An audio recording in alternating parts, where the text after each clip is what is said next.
Nah sekitar gue mendekati cewek itu 5 meter, 6 meter lah. Lumayan jauh bang. Dia balik badan bang. Itu visualnya tuh kayak korban kecelakaan gitu. Jadi mukanya tuh kayak keseret aspal bang. Oh, hancur gitu? Aduh. Di dalam kabin pengemudi ya, pengemudi dump truck tuh kayak ada orang. Gue deketin, itu jadi sosoknya laki-laki bang. Ini kayak orang bang ya. Sosoknya laki-laki, tapi ada golok bang. Golok? Golok tuh nancep nih. Di punggung? Iya, tapi nancepnya bukan orang ditusuk ya. Nancepnya tuh orang dibacok. Dibacok.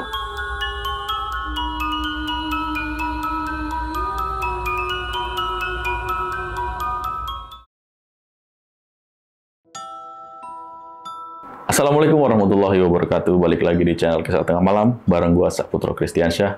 Seperti biasa, malam ini gua udah menghadirkan narasumber nih, yang bakal menceritakan pengalaman horornya saat bekerja sebagai security di daerah Kalimantan. Kita sapa dulu, sebelah gua udah ada Bang Edo. Halo Bang. Siap. Sehat Bang? Alhamdulillah. Sehat. Nah lu kan jadi security nih Bang ya? Ya. Kalau nggak gudang ya Bang, gudang di daerah Kalimantan. Gudang alat berat. Alat berat itu? Oke. Isinya apa aja tuh Bang alat beratnya? Kalau boleh tahu. Eskavator, terus ada beberapa dump truck, terus ada beberapa alat berat untuk tambang-tambang kecil lah ya. Gue nggak tahu sih nama-nama alat beratnya. Buat ngebor gitu? Karena gue baru banget nih Bang nih. Baru? Jaga di kayak gudang alat berat itu baru. Oh baru. Berapa bulan tuh kerja di situ? Total gue jaga ya, 7 hari. 7 hari? Kalau di Kalimantan 10 hari. 10 hari? 10 hari. Buset. 10 hari lu keluar langsung? Kontraknya sebenarnya seharusnya setahun. Oh setahun. Harusnya. Nah kalau boleh tahu kenapa tuh lu? 7 hari, 10 hari berarti total langsung keluar? Ya karena ada hal-hal yang nanti gue bakal ceritain deh Bang.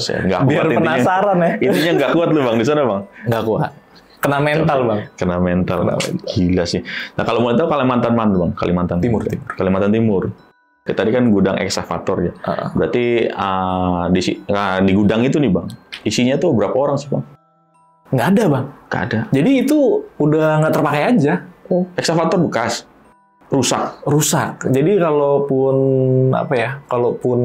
mau dijual pun berupa besi tua Bang. Berarti semua barang-barang di situ rusak semua? Sudah nggak bisa digunakan. Kayak dump truck, alat tambang tadi ya? Rusak semua itu? Semua rusak. Kacau. Terus ngapain ditungguin? Nah itu dia.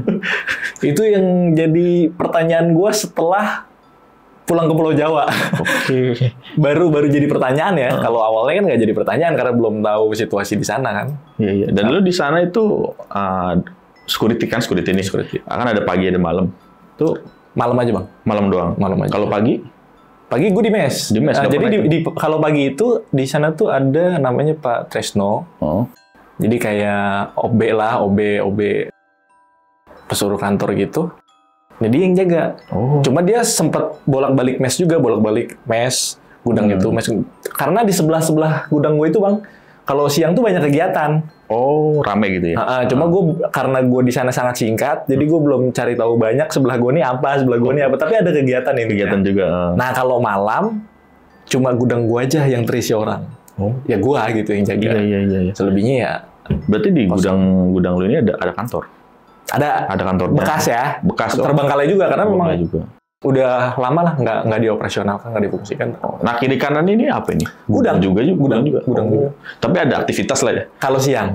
Kalau malam nggak ada? Nggak ada. Cuma gue belum, karena gue di sana singkat, jadi gue belum sempet cari tahu sebelahnya apa ya. Gudang apa? Sebelahnya apa gitu ya. Oke. Ya udah Bang, kita tahan dulu cerita. Siap. Seperti biasa nih, sebelum masuk cerita, gue mau nginfoin ke kalian. Bagi kalian yang mau cerita juga di channel Kisah Tengah Malam, langsung aja klik link yang ada di deskripsi. Nanti bakal hubung ke WhatsApp admin kita. Dan bagi kalian yang lagi nonton tapi belum subscribe, langsung aja klik tombol subscribe. Dan jangan lupa dinyalakan lonceng notifikasi, biar nggak ketinggalan video terbaru dari kita. Ya udah Bang, nggak usah lama-lama lagi Bang. Siap. Kisah Tengah Malam dimulai.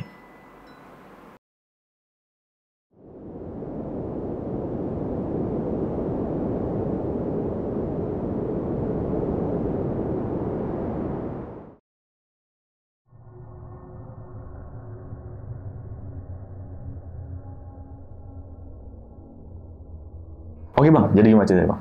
Jadi gini Bang, ceritanya tuh sekitar awal tahun 2023. Nah pada saat itu tuh gue nganggur kan. Terus gue punya kawan dari TNI nih, kebetulan dia tugas di Kalimantan. Terus dia kontak gue, bro lu mau kerja nggak? Jadi security. Udah enak, gajinya gede, kerja tidur doang. Tidur doang ya. Ya udah oke, gue coba deh tuh. Akhirnya dengan beberapa pertimbangan, akhirnya gue singkat cerita sampailah gue di Kalimantan. Jadi sampai nih gue sekitar habis maghrib bang, malam lah. Dari bandara tuh gue langsung ke mes tuh, ya kan? Dari bandara langsung ke mes, sampai di mes nih gue dikenalin lah sama Pak Trisno namanya. Oh, Pak Trisno nih. Pak Trisno nih kayak model pengurus lah, dia yang ngurus-ngurus di mes dan ngurus-ngurus di gudang itu. Jadi sementara belum ada security tuh di gudang tersebut, yang backup Pak Trisno nih. Oh, Pak Trisno. Jadi perlu gue gambarin juga, di mes tuh nggak banyak orang, dan mesnya tuh kayak rumah tua aja. Pinggir jalan nih bang, tapi kayak rumah tua, dan nggak banyak orang, nggak banyak karyawan gitu kan, nggak banyak orang. Nah, dari mes ke tempat gue jaga, di gudang gue tuh jaraknya sekitar 2 kilo. Oh, lumayan lah ya. Lumayan. Nah, jadi 500 meter dari mes menuju jalan, nah dari jalan itu masih masuk lagi 1,5 kilo ke dalam. Jauhan masuknya. Jauhan masuknya. Nah, udah. Ini malam pertama, Bang.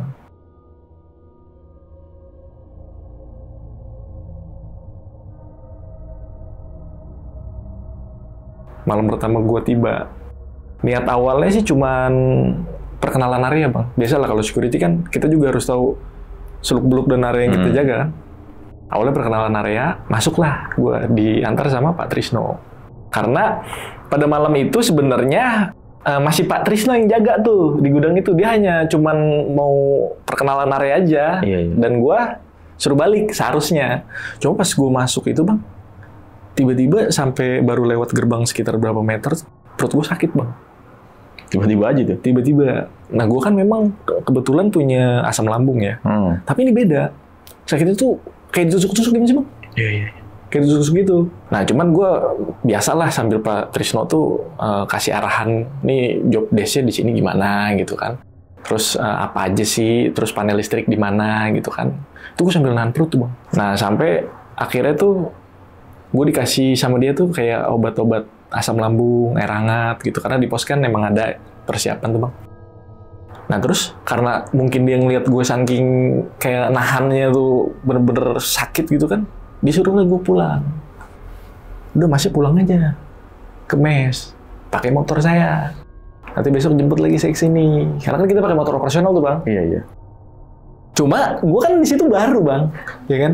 Jadi kayak gimana ya? Wah, gue juga belum kenal orang di sana. Yang baru gue kenal Pak Trisno ini. Gue di sini aja lah gitu kan. Sambil gue mungkin bentar lagi perut gue enakan dan gue bisa banyak tanya juga apa mengenai hal-hal yang ada di sini gitu. Nah udah akhirnya gue nggak balik ke mes. Sampailah waktu subuh, Bang. Nah pas sekejap denger ajan subuh, tuh perut gue biasa lagi. Normal lagi tuh? Normal lagi. Kayak nggak terjadi apa-apa gitu. Iya.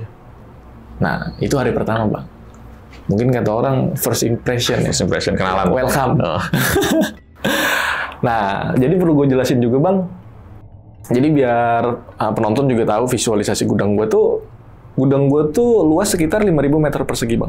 Tapi bentuknya kotak aja. Kotak aja. Nah, depan gerbang gue tuh ada pagar besi gede, Bang. Oh, dorong itu? Pagar besi gede, yang di pinggirnya tuh ada pintu kecil buat keluar masuk orang. Iya. Nah, kalau masuk gudang gue, sebelah kanan itu pos security. Nah, seberangnya ini kantor. Yang terbengkalai itu? Yang terbengkalai. Nah, dari pos ke kantor itu jaraknya sekitar 4-50 meter lah, luas, Bang. Ya kan? Jauh gitu kan.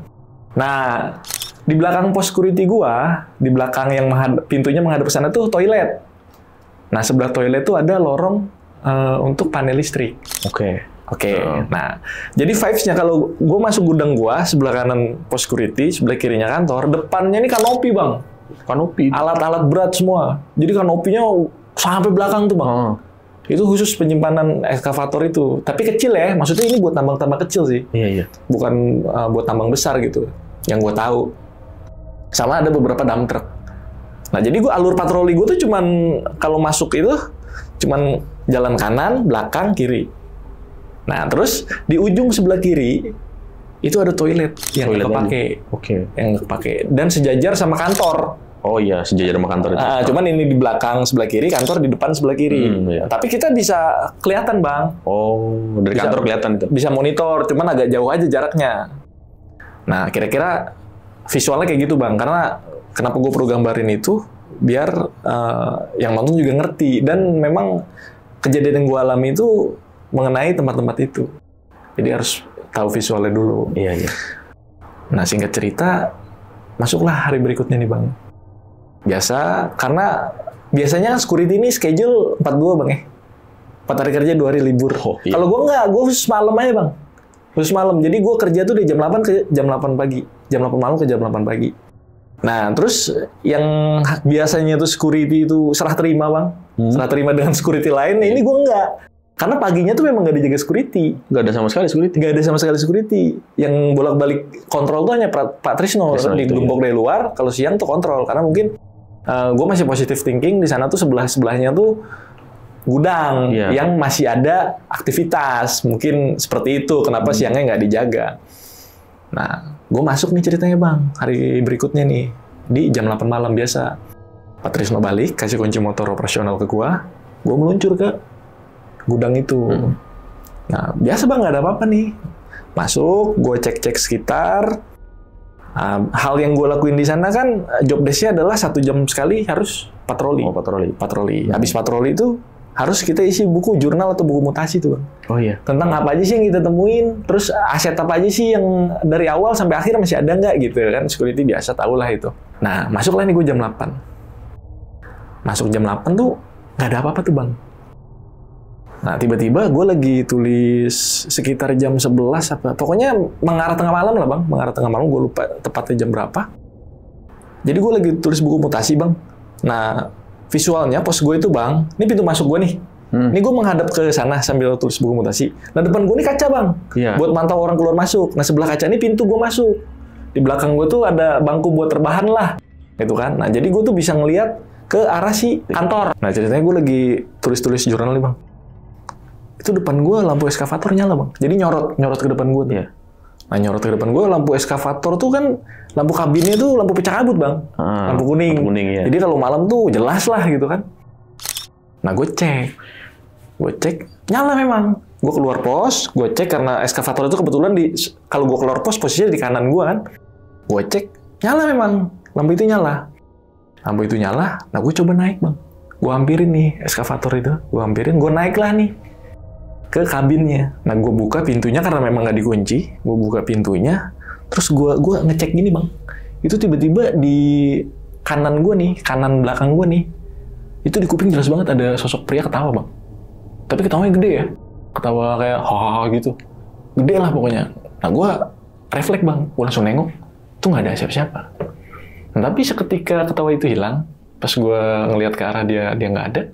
Pas gue balik lagi tuh, lampu udah mati. Lampu eskavator yang tadinya nyala tuh mati. Yang kuning tadi ya? Yang kuning tadi mati.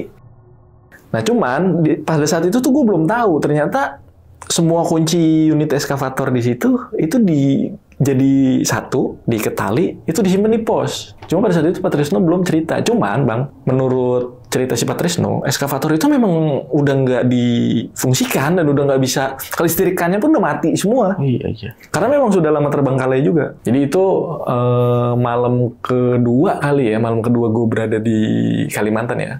Nah, habis kejadian itu tuh biasa gue patroli setiap 1 jam tuh nggak ada apa-apa biasa. Sampai pagi selesai gue balik ke mes. Nah, ini cerita malam berikutnya nih, Bang. Nah, malam berikutnya sama, Bang, alurnya, Bang. Jam 8 malam gue datang biasa pakai motor operasional sampai gerbang gue cek-cek ya kan. Gue patroli setiap 1 jam sekali. Ini waktunya mendekati tengah malam, Bang. Mendekati tengah malam juga. Nah, mendekati tengah malam nih, gue sama posisinya gue lagi tulis buku mutasi, Bang. Nah, lagi tulis buku mutasi tuh tiba-tiba ada suara mesin solar nyala, Bang. Mesin solar? Eskavator. Nyala.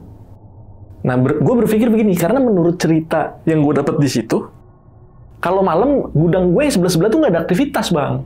Iya. Ya kan? Dan yang jagain tuh hanya gudang yang gue jaga aja, dan itu gue yang jaga. Yang sebelahnya tuh nggak dijaga, ditinggal aja. gitu. Jadi kalau kita berpikir kan nggak masuk akal dong ya. Yang samping tuh kan ada aktivitas nih, tapi malamnya nggak dijaga. Kenapa gudang gua yang eskavatornya nih nggak terpakai gitu kan? Kalaupun dijual besi tua aja, tapi kenapa harus dijaga gitu kan? Iya. Itu gue baru terpikir sekarang aja bang. Kalau waktu di sana gue nggak terpikir ke sana kan. Nah kita balik lagi bang ke cerita yang tadi.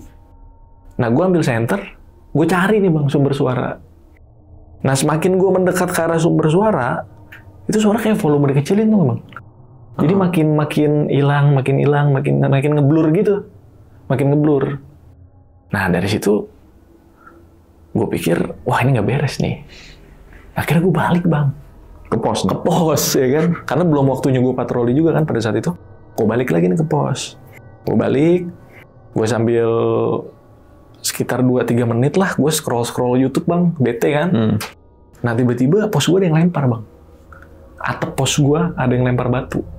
Itu suaranya gede bang, kayak batu gede, brak. Karena atas pos gue tuh ini, asbes. Oh asbes. Dan nggak ada plafon. Jadi kelihatan asbesnya langsung gitu kan. Itu kayak ada yang lempar bang. Akhirnya gue cek, gue center. Nah kan logikanya kalau asbes dilempar batu, kalau ngeretak jebol bang. Iya, betul. Ya kan? Itu nggak ada tanda-tanda bekas dilempar, tapi suaranya jelas di atas pos gue. Pas gue center tuh nggak ada. Akhirnya gue cek bang nih, keluar pos. Gue cek di luar pos, gue center lagi, gentengnya itu nggak ada batu. Minimal batunya nyangkut lah di atas, ya kan? Ini nggak ada. Nggak ada, gue masuk lagi. Baru sampai depan pintu pos bang, gue mau masuk, kedengeran lagi bang. Suara lemparan itu, brak gitu kan. Nah, itu gue posisinya masih di pintu pos nih bang. Pas gue balik badan bang. Nah, kalau gue balik badan dari pintu pos, itu kan pandangan gue langsung tertuju ke arah kantor kan. Iya, kantor Bunggalai. Ada cewek bang, di pintu masuk kantor. Jadi dia visualnya tuh ngebelakangin gue. Dia lagi coba buka handle pintu, tapi gerakannya tuh patah-patah bang. Kayak kaku, gerakannya tuh kayak kaku. Tapi di situ gue masih positif thinking karena pintu kecil gue, kalau gue belum mau tidur, gue masih buka bang. Pintu kecil. Yang kecil tadi gerbang. Gerbang kecil tadi buat orang keluar masuk tuh gue masih buka. Karena gue di situ bete kan sendirian, jadi suara motor tuh kayak hiburan bang. Wah ada orang nih lewat, jadi kayak gitulah. Nah balik lagi bang ke yang tadi, itu ada cewek bang.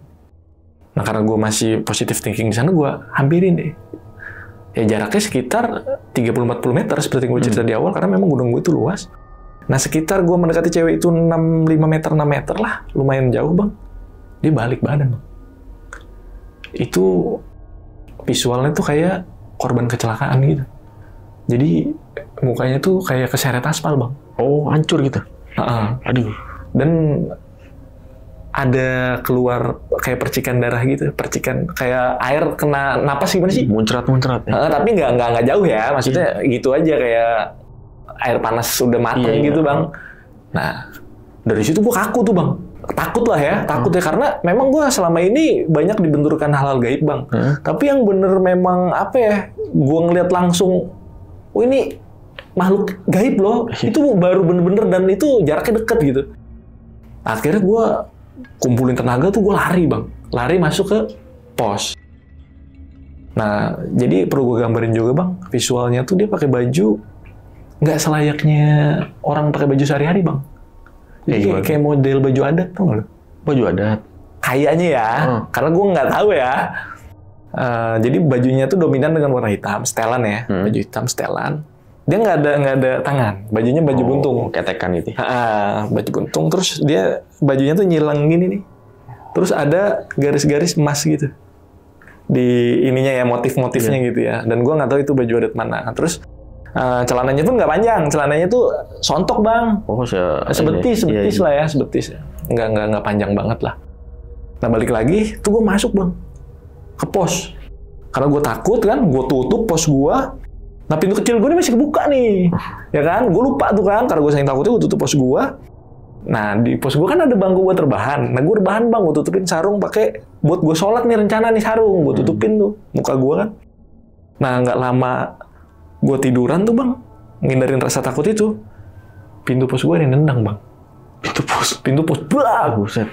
Ada yang nendang. Nah gue kaget kan, gue langsung kaget kebangun. Gue cek lagi bang, pelan-pelan lah gue cek, gue lihat. Itu udah nggak ada siapa-siapa. Dan si cewek yang tadi di kantor pun udah nggak ada.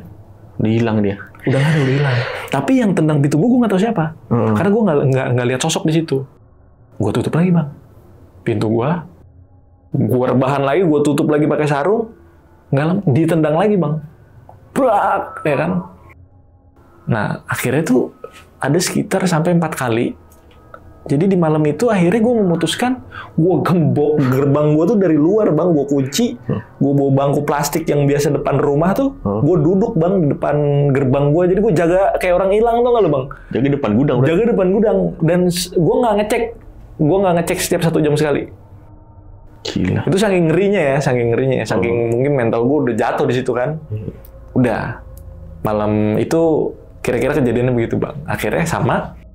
Jam 8 pagi balik, dan pagi itu ya biasa Pak Tresno tuh yang kontrol di mes. Dan yang bikin jadi pertanyaan gue sekarang bang, di mes tuh gue nggak pernah berinteraksi sama orang tuh. Jadi orang-orang di mes tuh kayak apa ya? Ya oke lah, mereka siang kerja dan gue siang istirahat. Tapi kan sepulang mereka kerja gue belum berangkat nih, gue masih ada nih. Tapi kayak orang-orangnya tuh kayak introvert semua bang. Sendiri-sendiri gitu ya? Iya, jadi kayak misterius banget gitu orang-orangnya tuh. Kita nggak bisa berinteraksi kayak gini gitu loh. Kayak nyampe langsung masuk kamar gitu, Dan perlu gue ceritain juga, itu di situ Pak Tresno tuh udah mulai sinis tuh sama gue tuh.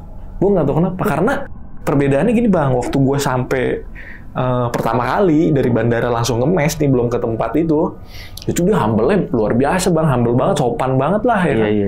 Nah tapi nggak tahu kenapa tuh pas pertama kali gue perkenalan area yang gue bilang tadi gue sakit perut, di situ dia udah mulai kayak sinis gitu. Cuman gue di situ masih positive thinking aja kan, maksudnya mungkin dia ada masalah sama keluarganya, jadi gue nggak mau terlalu inilah ya. Jadi ya udahlah, mungkin besok biasa lagi gitu kan.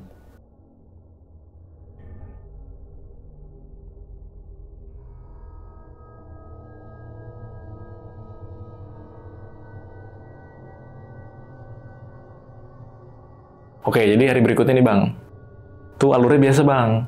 Gue masuk jam 8, sampai gudang tuh gue biasa cek situasi. Nah ini kejadiannya tuh selalu di tengah malam nih bang. Mengarah tengah malam ya. Jam 11 lewat gitu kan, mengarah tengah malam. Nah pada saat itu gue mau cek nih bang, mau patroli area nih, karena setiap 1 jam sekali kan.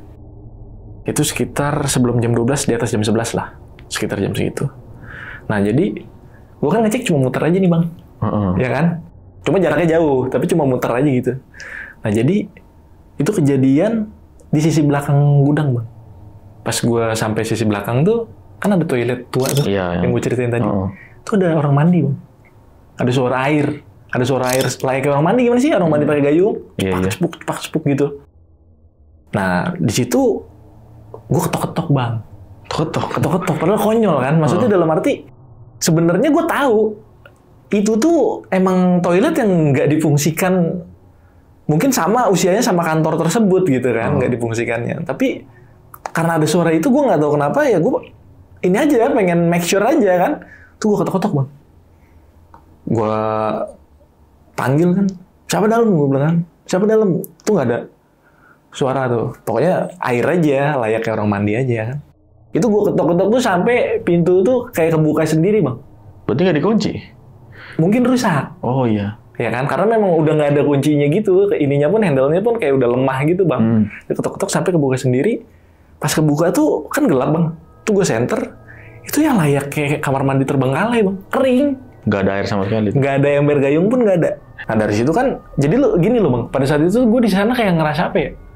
Kayak gue tahu itu konyol gitu, tapi gue kayak pengen penasaran aja, kayak pengen tetap lihat gitu. Tapi kan gue tahu itu kamar mandi tuh terbengkalai gitu kan. Nah udah dari situ gue balik nih, mau lanjutin patroli gue bang. Nah gue balik. Jadi di gudang gue nih ada yang gue ceritain, ada beberapa dump truck bang. Berarti kalau dari jalur gue patroli, nah si alat berat dan dump trucknya ini ada di sebelah kiri gua, sebelah kiri jalan gua kan. Nah jadi dari belakang dump truck nih, karena jalan gua kan sini bang, ini tempat penyimpanan alat berat nih. Nah gua jalan, nah di belakang satu dump truck nih gua udah sadar kayak ada orang bang. di dalam kabin pengemudi ya, pengemudi dump truck tuh kayak ada orang. Gue deketin, itu jadi sosoknya laki-laki bang. Ini kayak orang bang ya, sosoknya laki-laki tapi ada golok bang. Golok tuh nancep nih di punggung. Iya, tapi nancepnya bukan orang ditusuk ya, nancepnya tuh orang dibacok. Iya. Oh iya. Nancep, tapi dia nggak nampakin muka, dia tuh disetir tuh kayak gini bang. Kayak pingsan gitu. Kayak tidur ya? Iya, kayak tidur gini dan menghadap ke sebelah kiri. Dan gue ada di sebelah kanan, jadi dia nggak menampakkan mukanya lah ke gue. Nah gue center, gue lihat jelas kan visualnya ya kayak manusia. Cuma kan nggak mungkin. Pun kalau ada manusia yang dibacok pun mungkin udah berinteraksi dengan gua bang, ya kan, minta tolong atau apa kan gitu. Terus ini kok dengan santainya lu di atas kabin truk gitu kan, seolah-olah kayak orang tidur gitu kan, udah nggak mungkin banget lah menurut gua di situ. Akhirnya gua lari bang, gua lari ke posko. Nah di pos gua tuh depannya ada ini bangku mie ayam pinggir jalan bang, yang panjang tuh. Gua duduk situ, gua nenangin diri dulu kan, nggak lama. Sekitar 30 apa 40 menitan tuh gue udah agak mulai santai, gue sambil scroll YouTube nih bang. Nah gue sambil scroll YouTube, ada bocah bang lewat. Bocah? Iya, jadi gue kan duduk di depan pos nih bang, berarti pandangan gue ke kantor dong, ya kan. Nah sebelah kanan gue nih kan jalan, nah di belakang pos gue tuh kamar mandi, jadi bocah tuh dari kamar mandi lari ngelewatin gua, tapi kayak orang main-main bang. Iya. Dia kayak bocah tuh kayak gini-gini nih, sambil lari-lari tuh kayak gini-gini kan. Terus dia belok ke jalan samping kiri yang mengarah ke kamar mandi terbengkalai itu. Cuman gua nge-freeze bang waktu itu karena gua lagi nonton YouTube kan, ngelihat bocah di malam itu kan, nggak mungkin banget ada bocah main-main, tapi setelan baju biasa ya, kayak anak kecil aja ya. Gua nge-freeze tuh, cuman gua sambil mikir, nih kok bocah dari mana gitu kan munculnya kan. Akhirnya karena gue nih nggak tahu kenapa nih dulu orang penasaran bang. Nah pas dia belok tuh kan pandangan gue terhalang oleh si alat berat nih, nggak kelihatan karena dia mengarah ke kamar mandi belakang ya kan. Udah akhirnya gue pelan-pelan tuh bang sambil bawa senter, gue mengarah ke jalur kanan yang tembus ke kamar mandi belakang sana. Nah, gue senter tuh bang ke arah kamar mandi. Memang pada saat itu senter gue jangkauannya bagus bang, jangkauannya jauh gitu kan. Nah, gue senter tuh nggak ada apa-apa bang, nggak ada apa-apa. Bocahnya nggak ada. Nah, akhirnya di malam itu gue balik tuh. Habis kejadian gue lihat bocah itu, gue balik lagi ke pos, gue tutup pos, tuh gue paksain diri gue buat tidur tuh. Dan hari itu gue nggak patroli bang. Hari itu gue nggak patroli. Jadi gue di pos aja, yang harusnya 1 jam gue patroli, gue di pos aja itu, saking takut ya. Udah gue di pos aja. Karena gue yakin itu bukan manusia. Ya. Dan perlu gue jelasin juga pada saat itu tuh kondisi pintu kecil tuh udah gue kunci. Udah kunci juga? Udah gue kunci. Jadi memang kalaupun ada orang sekitar masuk juga nggak mungkin. Dan apalagi ini bocah main-main kan. Gitu. Dan itu kan kejadiannya bareng sama yang tadi mandi dan gue ketemu sosok yang dibacok golok itu. Nah jadi hari itu yang gue alamin di sana.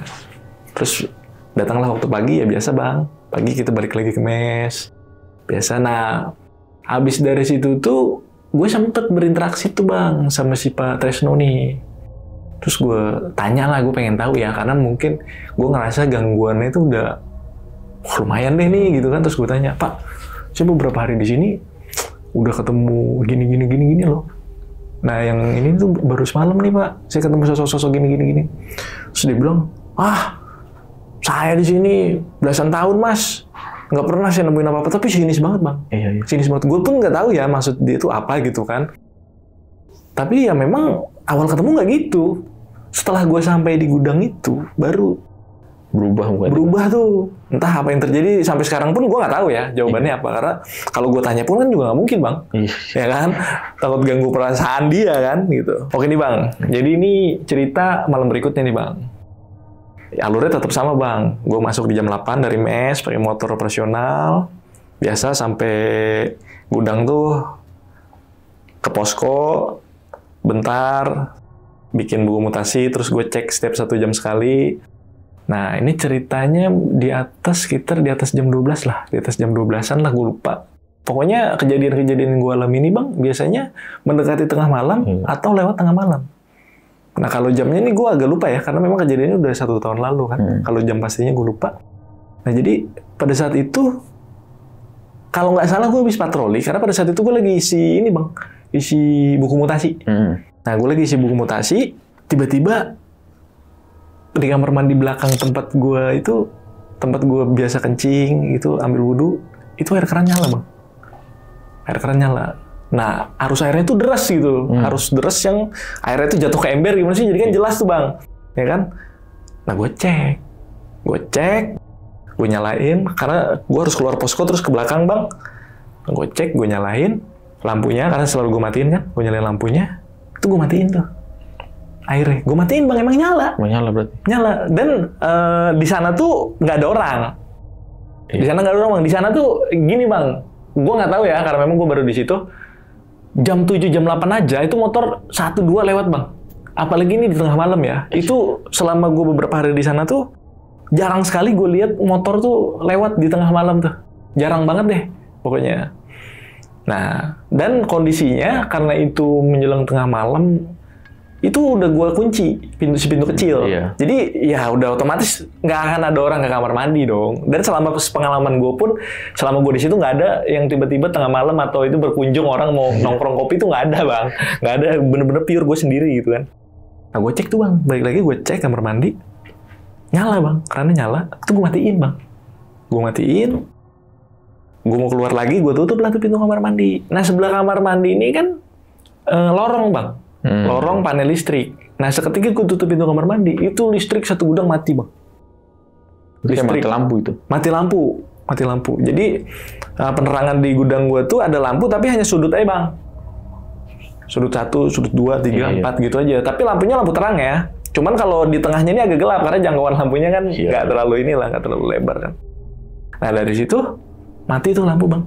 Mati lampu. Nah, kan gue sedang tidak patroli, jadi gue nggak bawa senter. Jadi bekal penerangan gue pada situ hanya handphone tuh, kamera handphone. Nah, gue masuk nih ke lorong sebelah, karena panel listriknya di situ. Gue masuk, ke lorong sebelah gue nyalain bang. Nyala, gue keluar lagi. Nah, gue keluar tuh nggak langsung yang ke pos gitu. Gue di depan ujung lorong di samping pintu kamar mandi persis. Itu gue kayak ngamatin situasi sekitar gitu bang. Berdiri dulu sebentar gitu kan. Nah, pas baru gue berdiri di situ, mati lagi bang. Lampu mati lagi, gue masuk lagi, gue naikin lagi tuasnya. Itu kejadiannya mungkin 5 kali lebih kali bang. Gue dibikin bolak-balik. Nah akhirnya ngedon nih gue nih. Gue memutuskan untuk keluar lagi, bawa bangku si plastik tadi bang. Nah itu mungkin kisaran lewat jam 12 lah, sekitar mau ke arah jam 1, setengah 1, jam 1 gitu. Udah, akhirnya gue gembok, gue jaga di depan lagi bang. Jadi lucu banget kan bang, gue punya pos tapi gue jaga di depan bang. Kayak anak hilang lagi nih. Iya, saking di dalamnya tuh gue nggak kuat kan. Iya. Nah tiba-tiba gini bang, ini di malam itu juga ya.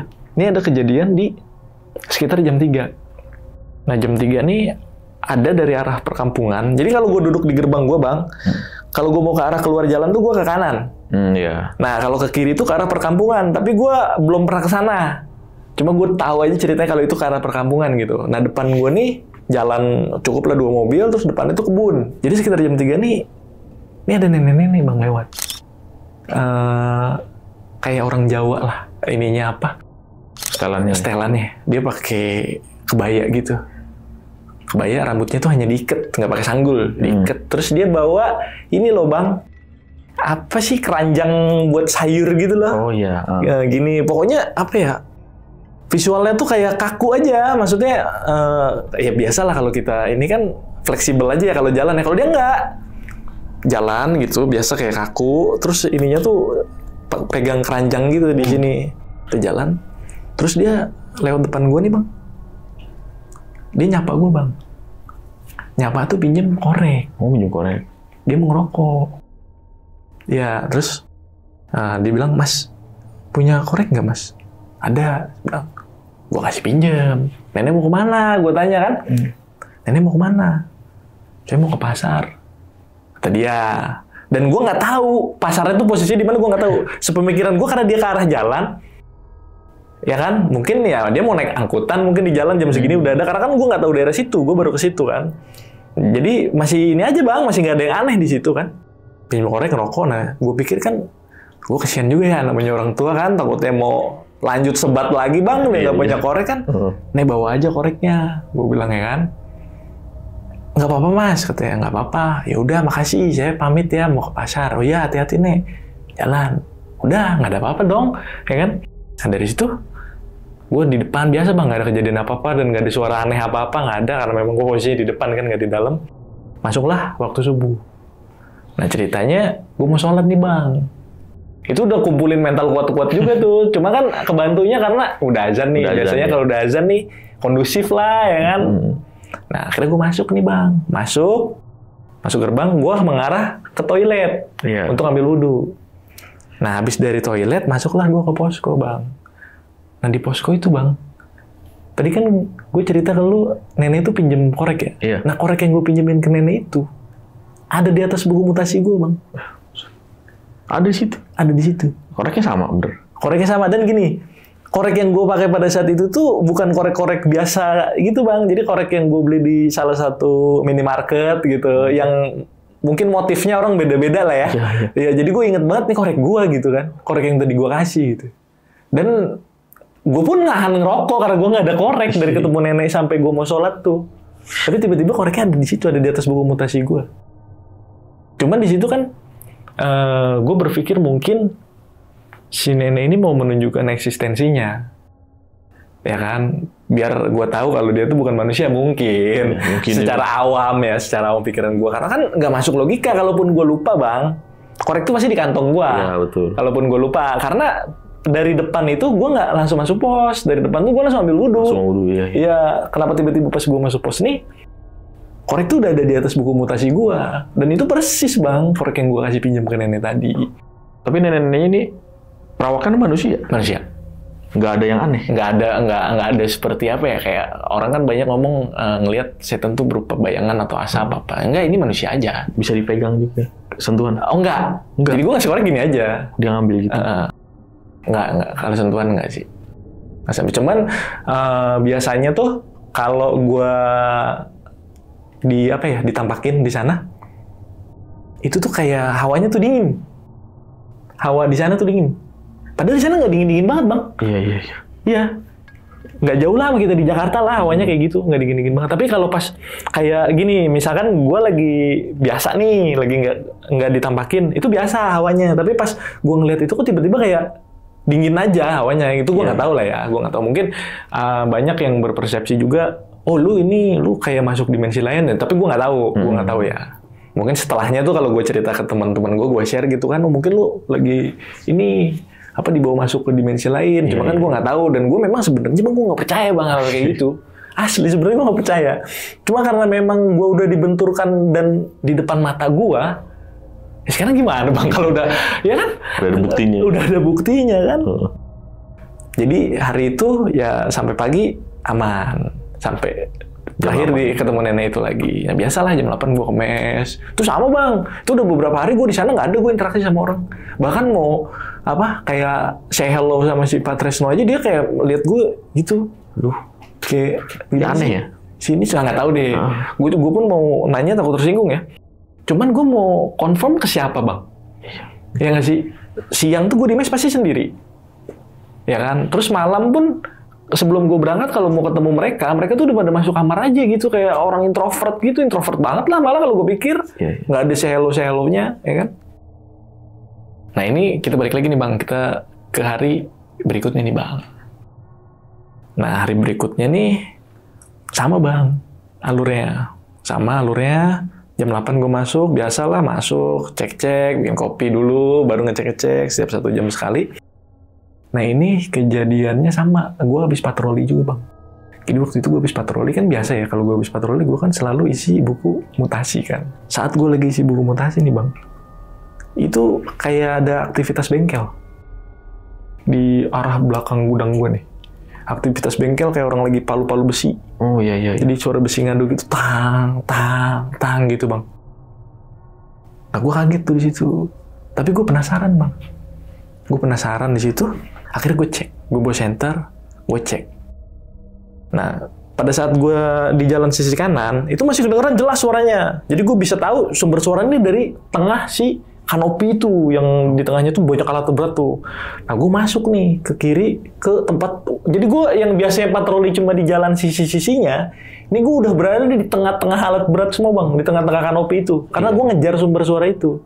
Nah, modelnya sama bang, kayak suara solar tadi, kayak suara mesin solar tadi.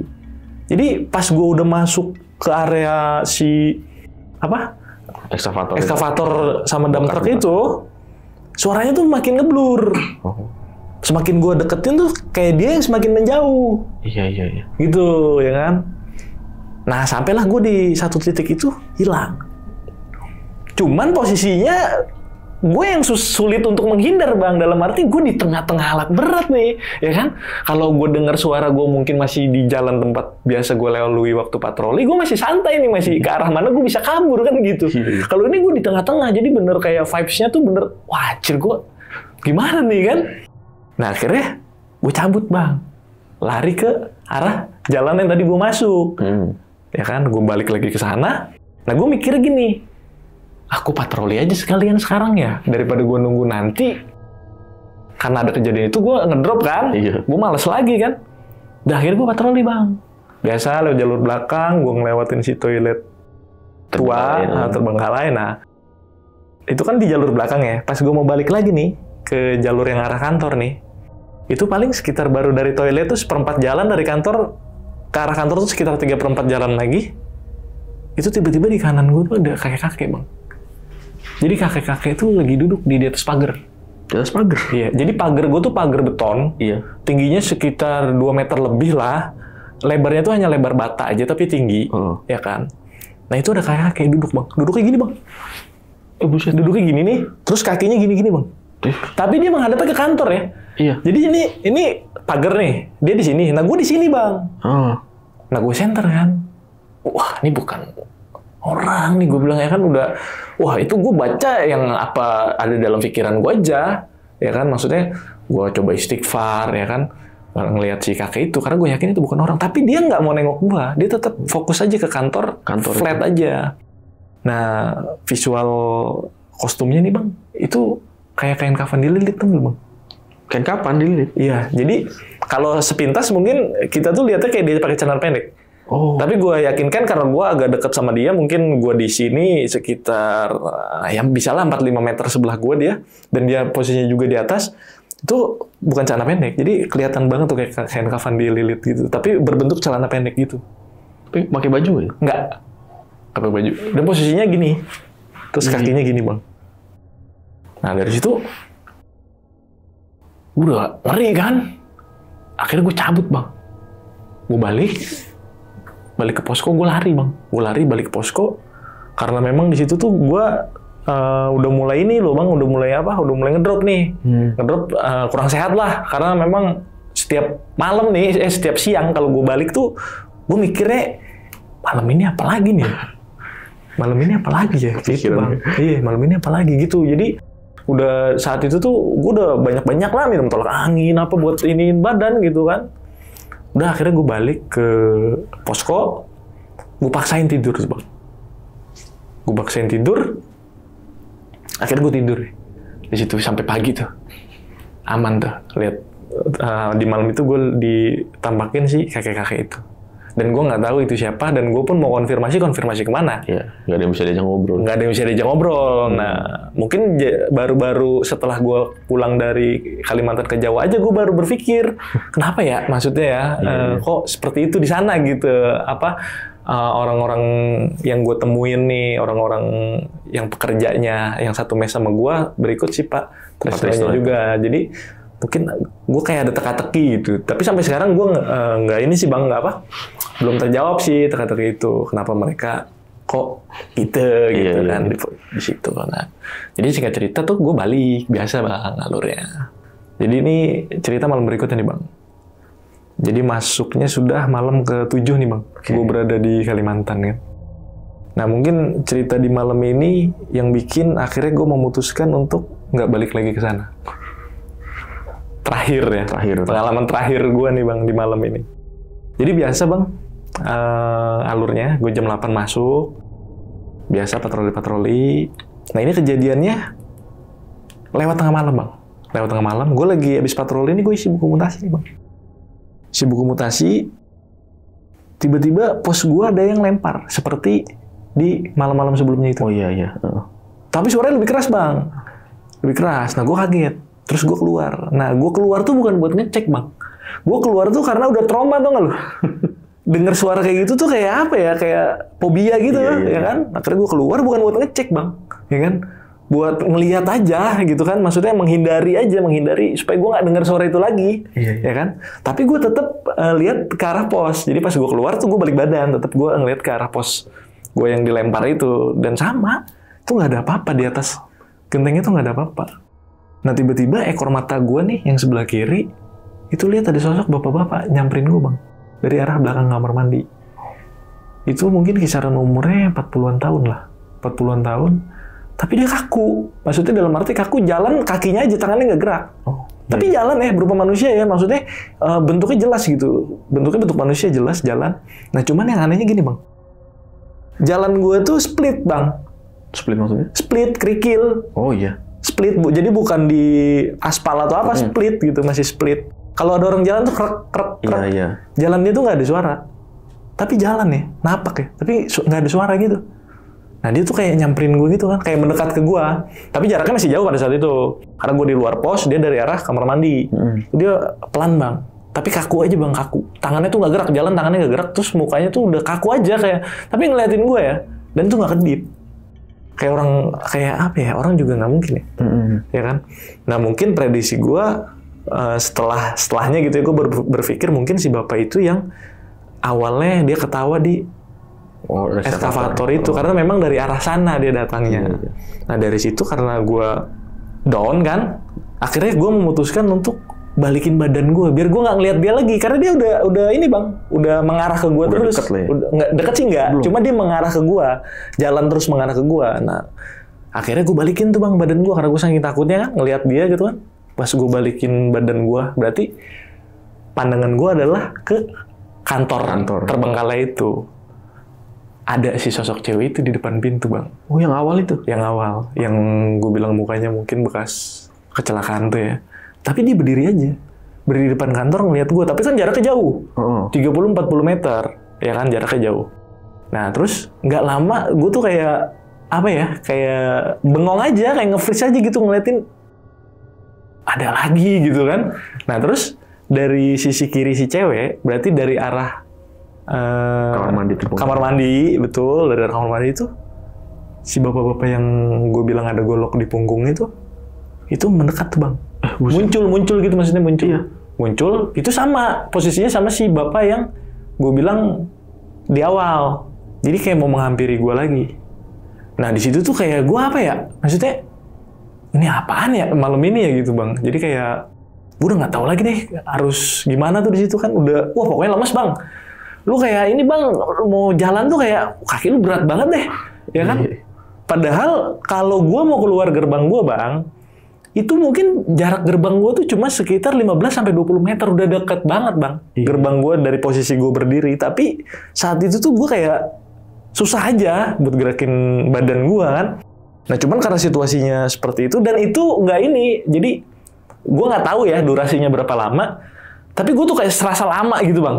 Iya. Maksudnya serasa lama terpaku di tempat itu gitu, serasa lama dan serasa gue nggak bisa bergerak. Cuman gue nggak tahu detailnya ya, detailnya gue nggak tahu karena kan sempat juga gue cerita itu ke teman gue, bilangnya kan katanya lu ada di dimensi lain. Biasanya kan kalau cerita kayak gitu katanya di kita terasa lama di sono standar, di sana sebentar gitu kan, menurut itu. Tapi gue nggak tahu lah, karena pada saat itu gue ya real gue sedang jaga di gudang kan.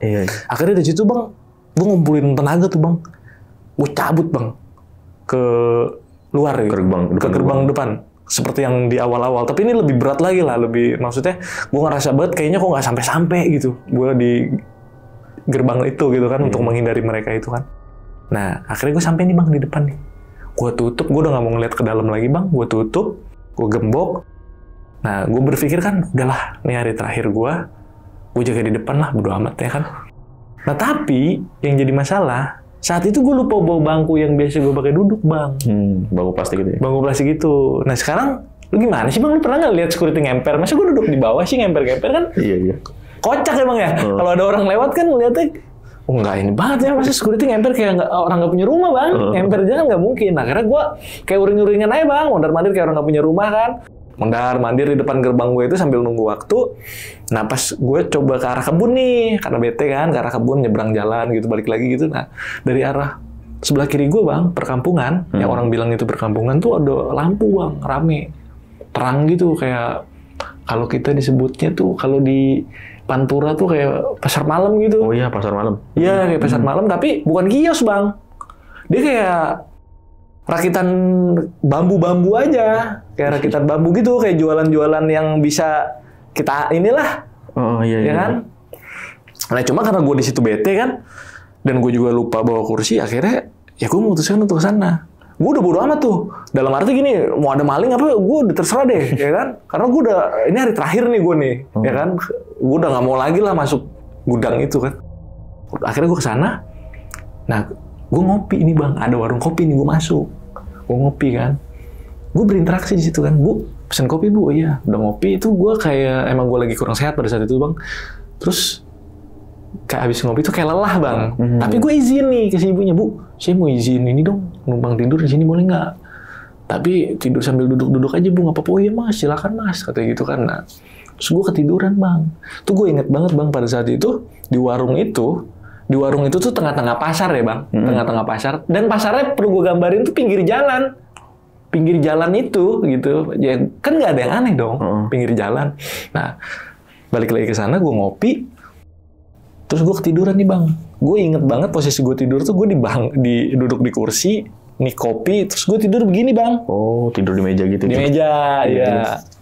Nah entah kenapa pagi-pagi tuh gue dibangunin sama warga yang mau berangkat ke kebun kelapa sawit atau apalah ya di sana. Itu gue di atas makam. Makam? Iya. Di atas makam. Tapi bukan makam umum, jadi kayak makam keluarga atau apa ya. Oh, jadi makamnya sedikit. Di atas makam gitu. Tapi memang posisinya bener deket pinggir jalan. Maksudnya dalam arti, kita kalau ke jalan tuh hanya sekitar 10 meter. Deket gitu. Tapi kalau orang dari jalan nih nggak bakal kelihatan ada gue di situ Bang. Nggak akan kelihatan lah ada gue di situ karena si makam itu agak ada posisinya agak di bawah, agak di bawah. Iya. Jadi gue dibangunin sama warga yang mau ke kebun lah gitu. Gila sih, sayang gitu. Ya kan? Akhirnya dari situ tuh udah gue balik ke mes. Balik ke mes tuh gue sempet tidur tuh Bang. Hari itu ya, hari ke-7. Masuk hari ke-8 ya, hari ke-8. Tuh gue sempet tidur. Nah ceritanya gue kebangun nih azan zuhur, gue mau sholat zuhur. Itu badan gue udah nggak bisa digerakin Bang. Sama sekali? Sama sekali. Itu kayak orang stroke gue. Gue begini aja Bang, gini kayak orang stroke aja Bang. Buset. Tapi gue bisa denger orang ngomong. Maksudnya denger, kan waktu itu ada Pak Tresno kan. Gue bisa denger orang ngomong gitu. Tapi bukan di depan gue, jadi Pak Tresno tuh kayak ngobrol sama orang tapi di luar kamar gitu loh, kayak di ruang tamu kan ada ruang tamunya gitu kan. Iya. Tuh gue bisa dengar, tapi gue nggak bisa gerak. Udah tuh, itu sampai 2 hari Bang. Dan gue dicuekin. Gak diapa-apain Bang? Karena orang situ nggak tahu gitu loh, nggak tahu keadaan gue. Yang tahu tuh pas Pak Tresno tuh sangka gue belum bangun malamnya, jadi gue suruh jaga lagi gitu. Takutnya gue belum bangun. Dia ketok-ketok kamar gue nggak respon, karena memang gue nggak bisa ngomong, gitu kan, nggak bisa ngomong, tapi gue bisa lihat dan bisa dengar. Gue cuma gini aja, tidur aja, kayak orang stroke. Terus dia bangunin gue gitu kan, terus gue ya sekuat tenaga gue ngomong nggak bisa. Mungkin dia sadar apa yang terjadi sama gue pas dia bangunin gue, suruh gue jaga di hari berikutnya maksudnya. Padahal hati gue tuh paginya gue udah, malamnya tuh gue udah mikir, gue nggak bakal balik lagi nih. Entah apapun yang terjadi atau gue bayar penalti atas kontrak gue selama setahun di sana juga gue nggak masalah deh. Yang penting gue terhindar nih dari tempat ini kan. Nah akhirnya udah di hari berikutnya Bang, berarti masuknya hari kedua gue stroke. Di sana tuh hari ke-9 gue berada di sana, di Kalimantan itu. Hari berikutnya dipanggilkanlah seorang tabib. Yang manggilnya juga bukan Pak Tresno Bang, jadi atas perintah manajer area kalau di sana disebutnya, Mas Yuri. Mas Yuri. Oke. Namanya. Atas perintah Mas Yuri, yang manggilnya Pak Trisno tetap, tapi atas perintahnya Mas Yuri kan. Akhirnya dipanggil lah seorang tabib. Jadi di Kalimantan tuh tabib tuh orang pinter bang, yang suka doa-doa ngobat-ngobatin gitu, ya kan. Panggil lah. Terus gue di terapi bang, gue dikasih kayak diminumin air daun sirih gitu bang. Terus sambil di terapi tangan gue, kaki gue. Nah tuh mulai bisa gerak tuh. Tapi agak lama ya, nggak langsung sekejap gue langsung bisa, enggak. Jadi sambil di terapi juga gitu. Terus sambil dia terapi, sambil gue udah lumayan agak enak badan gue, dia sambil ngomong gini bang, abang, saya jamin nggak apa-apa dan bisa pulang ke Pulau Jawa. Tapi nanti setibanya di Pulau Jawa, abang jangan langsung pulang. Abang tuju alamat ini. Ini teman saya. Nah, dari orang ini nanti abang akan tahu jawaban atas pertanyaan yang selama ini abang pengen tahu gitu, menurut dia.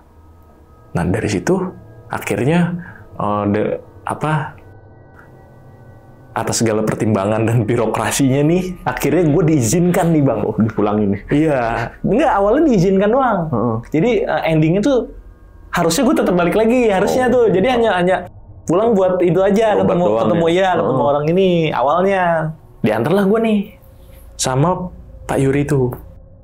Nah diantar gue balik ke Jakarta, tapi gue nggak balik dari bandara tuh, gue langsung ke alamat yang dituju. Itu adanya di Banten. Oh di Banten?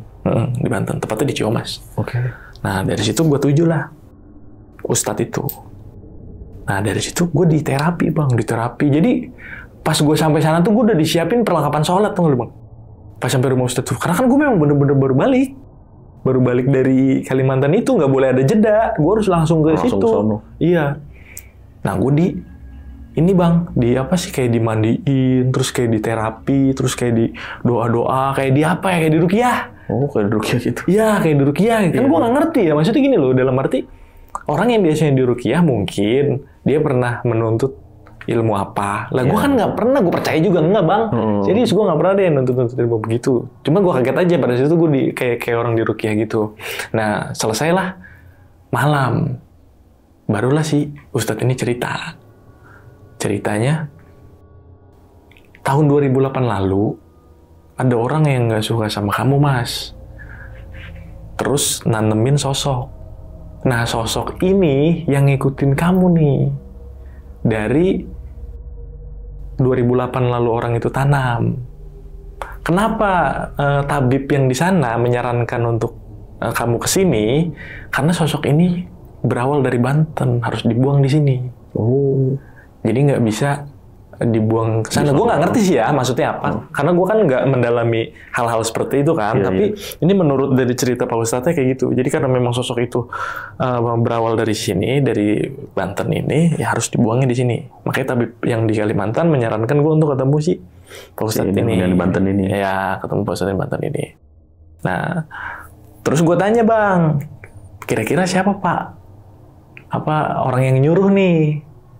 Terus dia cuma bilang gini, udah, kamu jalanin aja hidup normal, nggak usah mikirin apa yang udah terjadi kemarin. Jadi dia tuh pengen gue tuh nggak terfokus sama dendam gitu. Kalau dia kasih tahu gue kan, bisa otomatis gue dendam nih. Ini siapa nih gitu kan? Emang kesel juga bang ya kan? Iya. Karena dari 2008 bang. Udah lama banget berarti. Udah lama banget. Nah baru terjawab di Kalimantan itu. Nah cuman perlu gue cerita gini bang. Jadi gue tuh serasa ada yang ngikutin tapi sosok kakek-kakek.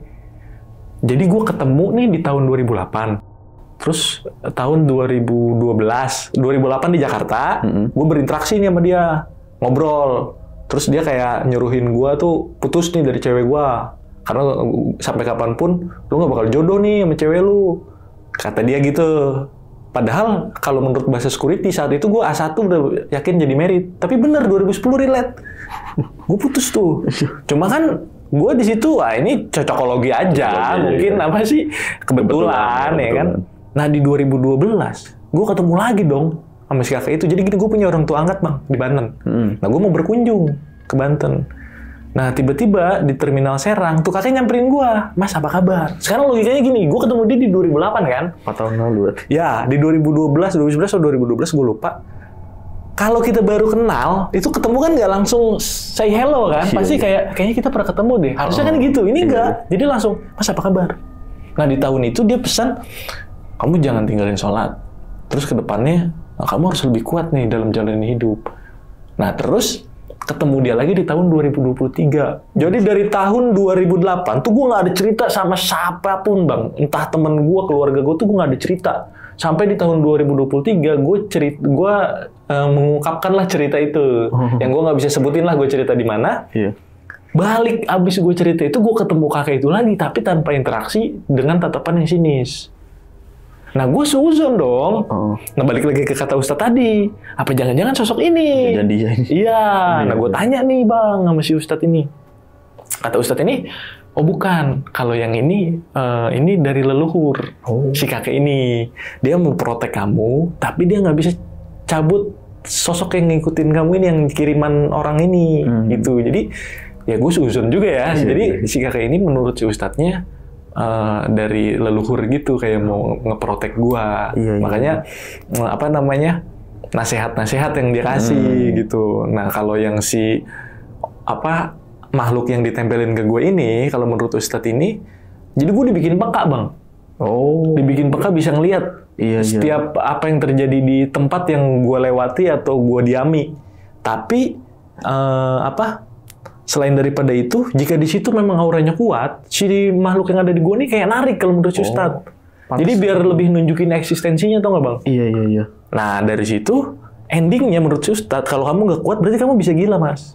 Mungkin ini yang dimauin si yang ngirim gitu. Tapi gue paksa tanya siapa yang ngirim, dia bilang ya udah kamu baik-baik aja, jalanin hidup ke depannya, nggak usah mikirin lagi masa lalu, ya kan? Maksudnya mungkin biar gue nggak terfokus ke depannya itu dendam gitu bang. Iya. Jadi gitu bang, kira-kira pengalaman terakhir gue melihat makhluk halus ya dari 2008 tuh memang gue agak sensitif bang. Nah ini yang jadi pertanyaan gue sekian lama terjawab di 2023 dan gue harus ke Kalimantan dulu. Iya, baru terjawab ini gitu. Berarti semenjak lo dikirimin sama seseorang yang kita nggak tahu siapa tadi, dari 2008 ke 2023 lu sering tuh ngalamin kejadian-kejadian horor segala macem. Iya sering, tapi bertahap ya. Maksudnya gini, bertahap tuh dalam arti kayak pertama tuh cuma didengerin suara lebih sering gitu. Terus kalau yang ditampakin ekstrim, ya gue terus terang ya di Kalimantan ini. Iya. Tapi kalau sebelum-sebelumnya tuh hanya menyerupai aja. Jadi gue ketemu orang, ternyata orang itu udah meninggal. Iya, kayak korinnya apa segala macam.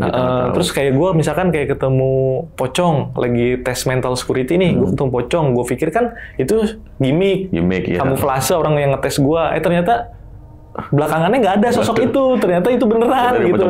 Jadi gue nggak nyangka bahwa ini nih yang gue temuin itu setan, paling gitu. Kalau yang ekstrim bener-bener depan mata. Di ini Kalimantan ini, yang terakhir ini. Oke. Dan aku penasaran nih bang sama orang-orang yang kerja di situ nih. Kok bisa-bisanya dia introvert sih? Bekerja introvert. Nggak tahu. Nah ini kan setiap pagi dia kerja. Kerjanya tuh di mana bang? Di kantor lain, tempat lain. Nah gini bang, jadi gue tuh nggak sempet nanya nih, karena Pak Tresno ini kayak nutup akses. Iya, jadi kayak gimana ya? Maksudnya kalaupun gue nanya ke dia pun jawabnya tuh kayak ketus gitu loh. Iya. Iya kan? Ya kayak nutup akses kan berarti. Nah, gue pun mau tanya ke yang lain tuh, kayak yang lain tuh ini aja kayak hidupnya masing-masing aja. Nggak ada tuh kalau malam kita ngobrol ngopi-ngopi, nggak ada. Udah masing-masing aja hidupnya. Kacau sih. Berarti siang juga ada yang kerja di situ? Ada, dan semuanya orang pendatang ya? Enggak, maksudnya siang nggak ada yang kerja di gudang yang lo jaga ini? Nggak ada, cuma Pak Tresno doang ngontrol. Nah itu gue baru kepikirannya tuh gini bang, pas gue udah di Jawa nih, udah kesini-sini gue baru kepikiran, itu kan alat berat, terbengkalai, rusak. Paling kalau dijual pun besi tua. Mungkin kalau si pemiliknya, apa ya di share ya. Kalau si pemiliknya pengusaha kan mungkin alat itu receh lah. Ngapain sih harus dijaga? Tinggal jual kiloin gitu. Kalau gue nih setelah gue mungkin mengalami itu, gue baru kepikirannya pas gue di sini aja udah pulang ya. Pas di sana gue nggak kepikiran bang. Iya, maksudnya buat apa dijaga gitu. Nah itu dia, itu jadi teka-teki juga sih sebenarnya. Iya. Kalau di Jakarta kan lahan kosong nggak dijaga, tiba-tiba ada yang nempatin. Kalau di sana tapi kiri kanan ada yang kerjaan kiri kanan. Ada. Kalau siang Sama. Gudang juga mungkin Gudang perbaikan juga, ya. perbaikan. Inilah kayak sama eskavator gitu. Tapi perbaikan sih. juga. Tapi kalau ini nggak ada perbaikan sama sekali. Nggak ada. Udah diem aja. Buat apa? Nggak ada aktivitas ya. Terus yang di sebelah-sebelahnya itu jam 5 keluar semua. Dan nggak ada sama sekali yang menempati gudang itu. Orang tuh nggak ada. Jadi kalau malam gue aja di situ. Kanan kirinya kosong. Kalau yang sebelah sananya gue nggak tahu deh. Nggak tahu. Pokoknya kanan kiri gue kosong dan hanya gue yang di tengah itu. Berarti kacau juga nih. Dari 7 hari jaga, tiap hari kena sial ya berarti. Iya, dari pertama datang ya. Kita urutin lagi nih coba. Yang pertama tadi yang sakit perut. Kedua tuh yang ekskavator nyala sendiri ya. Lampu nyala dan ada yang ketawa ya.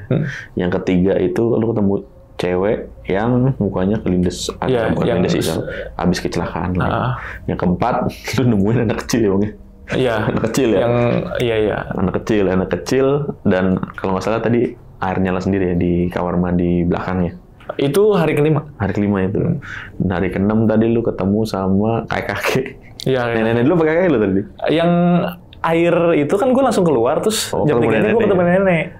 Dan yang paling parah terakhir ngeliat semua lu bang. Iya. Berarti itu kemungkinan ya yang gue tangkep ya, karena lu dikirimin sama orang nih yang nggak jelas, nggak tahu siapa yang itu tadi motifnya apa, iri sama lu bagaimana?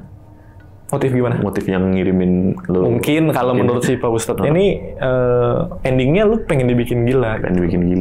Jadi karena saking lu sensitif. Terus mental lu juga kan mungkin belum kuat untuk lihat itu, apalagi terlalu sering. Akhirnya kan lu pasti mental health bang, gimana sih? Kalau kata Jaksel dong ya. Mental health issue. Iya. Akhirnya bisa melihat gitu. Enggak, maksudnya dari banyaknya penampakan yang lu alamin di Kalimantan itu karena ada yang ngirimin lu sesuatu. Mungkin. Jadi lu bisa ngelihat semuanya di situ. Iya, kalau menurut versi dari Pak Ustadz yang di Banten itu. Oke. Kacau juga sih kalau gitu. Dan katanya makhluknya dia berasal dari Banten ini. Nah, apa itu makhluknya kalau boleh tahu? Oh, nggak ngasih tahu. Nggak ngasih tahu, Bang. Kan biasanya kan pocong, celana. Nggak ngasih tahu. Dia nggak ngasih tahu detail, Bang. Nggak ngasih tahu. Mungkin rata-rata gitu sih kalau orang pinter ya. Siapa yang nyantet nggak mau ngomong. Iya. Mungkin takut kita berantem mau gimana ya. Cuma kan ada hikmahnya, Bang. Maksudnya gue banyak pertanyaan selama ini dalam diri gue sendiri, ini hidup gue kenapa ya gitu kan. Dan akhirnya terjawab di situ. Walaupun gue harus jauh-jauh dulu ke sana. Kalimantan dulu, harus stroke dulu 2 hari. Dan gue ngerasain ya, jadi bener-bener stroke. Tapi jadi ini loh bang, jadi apa ya? Jadi inget mati bang. Iya. Maksudnya, waduh, nanti gue tuh bakalan gini. Amal gue belum cukup. Iya, jadi lebih apa ya? Maksudnya jadi lebih termotivasi buat ibadah aja. Iya. Gitu. Dan tadi kan lu stroke 2 hari nih. Sorry, tadi kan 2 hari ya. Di hari ke-8 kalau nggak salah ya. Hari ke-8 dan hari ke-9. Pak Tresno nggak tahu sama sekali. Dia tahunya malam. Malamnya di hari ke-8? Di hari ke-8 malam, karena mungkin jam 8 gue belum, biasanya gue udah jalan sebelum jam 8. Nih jam 8 mungkin gue belum ngambil kunci motor, kan ngambil kunci motor di dia. Oh, di dia. Akhirnya dia ketok-ketok kamar gue. Kan gue nggak bisa ngapa-ngapain, gue diam aja. Akhirnya dia masuk, terus dia sempet bilang, kamu kerja nggak? Gitu kan. Terus gue diam. Gue cuma kayak, Terus dia gini-gini gua. Iya bang, dia gini-gini gua. Tapi gua nggak bisa apa-apa. Tapi mata gua bisa kedip gitu. Mulut gua pun nggak bisa nggak bisa ngeluarin suara gitu kan. Akhirnya dia mungkin aneh gitu ya. Tapi di situ dia cuek lagi. Dalam arti besoknya hari ke-9-nya barulah dia berkoordinasi nih sama manajer area. Masih Pak Yuri tadi. Pak Yuri. Nah akhirnya Pak Yuri ini memutuskan untuk panggillah tabib. Itu 2 hari nggak makan tuh. Nah itu dia. Nah ini gini bang. Jadi gue juga sempet kesini-sininya kan gue kan memflashback bang apa yang terjadi sama gue. Terus kata temen gue ya begitu. Kalau lu udah di dimensi dia orang, gue kan kebetulan ada temen indigo. Terus kalau lu udah dimensi dia gitu, di dimensi mereka, ya lu udah nggak inget apa-apa bro. Maksudnya yang lu rasain ya udah flat aja gitu. Bahkan waktu di sana, misalkan di sini 10 tahun, mungkin di sana hanya 1 jam 2 gitu. Jam. Iya. Tapi gue kan ya udahlah, hanya sekedar itu aja. Gue nggak percaya nggak percaya lah gitu. Iya. Oke, itu tadi cerita dari Bang Edo. Gimana pendapat kalian? Tulis di kolom komentar. Jadi di teror berturut-turut 7 hari bang. 7 hari kacau sih gue mau sehari kayak gitu kabur bang. Ngapain harus nunggu 7 hari? Dan sempat stroke lagi 2 hari ya bang ya? Iya. Kacau sih kalau gitu. Ya, bisa dibilang hampir mati ya bang di saya bang ya. hampir mati dan jadi inget mati, Bang. Jadi inget mati. Yang penting kita ambil hikmahnya aja, Bang. Ambil hikmahnya. Yang baik-baiknya aja, yang buruk-buruknya di luar untuk yang buruk-buruknya dibuang untuk pelajaran aja, Bang. Ya. Oke. Yaudah segitu dulu nih. Thank you nih, Bang. Siap, sama-sama, Bang. Cerita di channel Kisah Tengah Malam, mantap banget ceritanya.